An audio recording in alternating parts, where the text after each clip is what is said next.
کے لیے ہے اور ہم اس کے رسول کریم پر درود بھیجتے ہیں۔ صلی اللہ علیہ وسلم۔ اللہ صلی علیہ پرو وائس چانسلر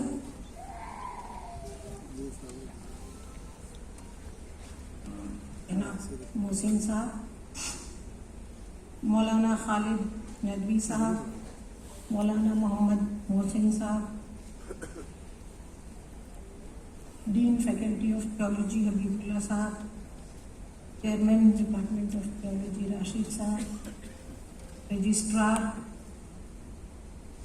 معزز مہمان گرامی، deans of faculties, chairman, directors, اساتذہ کرام اور عزیز طلباء و طالبات، السلام علیکم ورحمۃ اللہ۔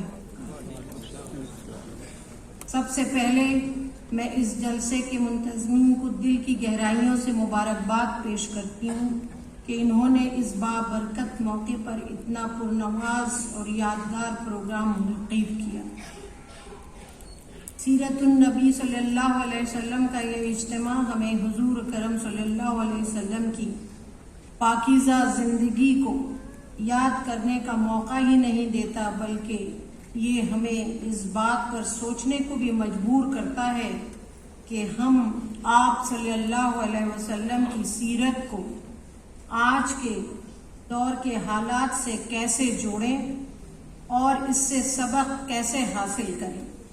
یہ ہماری بہت بڑی خوش نصیبی ہے کہ اس سال ہمارے نبی صلی اللہ علیہ وسلم کی ولادت بسعادت کو 1500 سال مکمل ہو رہے ہیں۔ یہ موقع ہمارے لیے ایک نئے عہد کا ہے کہ ہم دیکھیں کہ 1500 سال پہلے جن تعلیمات نے جہالت کے اندھیرے کو روشنی میں بدلا، کیا آج ہم انہی تعلیمات کو اپنی زندگیوں میں اپنا پائے ہیں یا نہیں۔ حاضرین، رسول کرم صلی اللہ علیہ وسلم کی پاک زندگی دنیا کے ہر زمانے اور ہر انسان کے لیے رہنمائی کا سرچشمہ ہے۔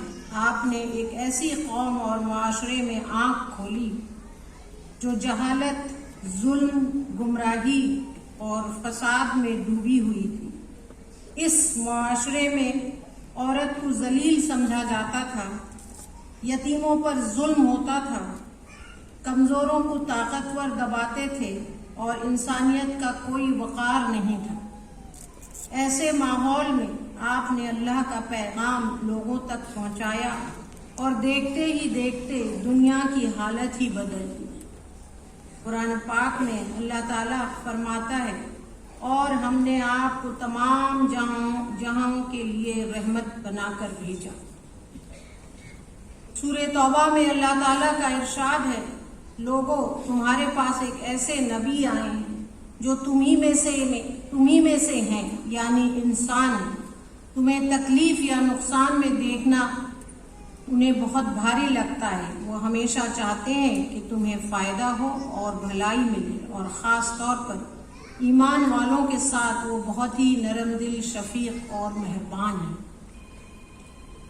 سامعین کرام، جب آپ آئے تو عرب کا علاقہ اس وقت کی دنیا میں اخلاقی اور سماجی بحران کا شکار تھا۔ قبائل دشمنیاں، عورتوں کی بے توقیری، غلامی، ناجائز تجارتی طریقے اور بے قاعدہ معاشی حالات عام تھے۔ جب یہ معاشرہ روشنی کے تلاش میں تھا تو اللہ نے اپنی رحمت حضرت محمد صلی اللہ علیہ وسلم کی شکل میں بھیجی۔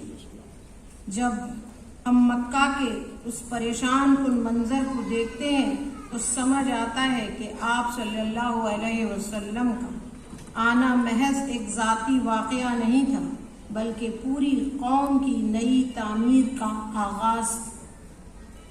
جرمنی کے مشہور شاعر اور فلسفر جوہان ولفگانگ فون گوئتھے نے لکھا ہے، ہم سب ناخواندہ تھے مگر محمد صلی اللہ علیہ وسلم نے ہمیں علم اور حکمت کی روشنی سے روشناس کرایا۔ میں نے کسی انسان کو نہیں دیکھا جس نے محمد صلی اللہ علیہ وسلم سے زیادہ انسانیت کی خدمت کی ہو۔ آئرلینڈ کے نوبل انعام یافتہ ادیب جارج برنارڈ شا لکھتے ہیں کہ میں سمجھتا ہوں کہ اگر آج کی دنیا کی قیادت محمد صلی اللہ علیہ وسلم جیسی ہستی کے پاس ہوتی تو وہ دنیا کی تمام پریشانیوں کا حل پیش کرنے میں کامیاب ہو جاتے۔ اسلام ہی واحد مذہب ہے جس میں مستقبل کی تبدیلیوں کو اپنانے کی صلاحیت موجود ہے۔ اسی تاریخی پس منظر کو دیکھتے ہوئے سر سید احمد خان کا نقطۂ نظر ہمارے لیے روشنی کا باعث ہے۔ سر سید نے سیرت النبی کی عقلی نقطہ نظر سے پیش کرنے کی کوشش کی۔ وہ لکھتے ہیں حضرت محمد صلی اللہ علیہ وسلم کی زندگی کا ہر واقعہ اور عقل اور سمجھ کی کسوٹی پر پورا اترتا ہے۔ آپ صلی اللہ علیہ وسلم کی تعلیمات میں کوئی بات ایسی نہیں جو انسانی عقل کے خلاف ہو۔ حاضرین گرامی، نبی کریم صلی اللہ علیہ وسلم نے امن کے پیغام کو عملی شکل دی۔ آپ نے غیر مسلموں کے ساتھ انتہائی رواداری اور حسن سلوک کا معاملہ فرمایا، مدینے کے یہودیوں کے ساتھ معاہدہ کیا، ان کے مذہبی آزادی کا احترام کیا اور ان کے ساتھ تجارتی تعلقات قائم کیے۔ آپ نے فرمایا، جس نے کسی غیر مسلم پر ظلم کیا یا اس کا حق مارا یا اس کی طاقت سے زیادہ اس پر بوجھ ڈالا تو میں قیامت کے دن اس کے خلاف گواہی دوں گا۔ یہی وہ رواداری کا درس ہے جس کی آج کی دنیا میں شدت سے ضرورت ہے۔ اللہ کے رسول صلی اللہ علیہ وسلم نے ارشاد فرمایا، جس نے کسی غیر مسلم پرامن شہری کو ناحق قتل کیا، اللہ نے اس کے لیے جنت حرام کر دی۔ اللہ تعالیٰ کا ارشاد ہے، اور بے شک ہم نے آدم کی اولاد یعنی انسانوں کو عزت دی ہے اور انہیں خشکی اور سمندر میں چلایا اور انہیں پاکیزہ چیزوں سے رزق عطا کیا اور اپنی بہت ساری مخلوقات پر نمایاں فضیلت بخشی۔ سامعین، آپ نے عورتوں کو وہ مقام دیا جس سے پہلے وہ محروم تھیں، بیٹیوں کی پیدائش کو باعث برکت قرار دیا، ان کی تعلیم و تربیت پر زور دیا اور عورت کی وراثتی حقوقوں کا تحفظ کیا۔ آپ صلی اللہ علیہ وسلم نے بچوں کے ساتھ خصوصی شفقت فرمائی، ان کے ساتھ نرمی سے پیش آنا، ان کی تعلیم و تربیت کی ذمہ داری اٹھانا اور یتیم بچوں کے حقوق کی پاسداری کرنا آپ کی سیرت کا اہم حصہ تھا۔ قرآن کریم میں ارشاد ہے، بے شک وہ لوگ جو ظلم کرتے ہوئے یتیموں کا مال کھاتے ہیں اور وہ اپنے پیٹ میں بالکل آگ بھرتے ہیں اور وہ عنقریب یہ لوگ بھڑکتی ہوئی آگ میں جائیں گے۔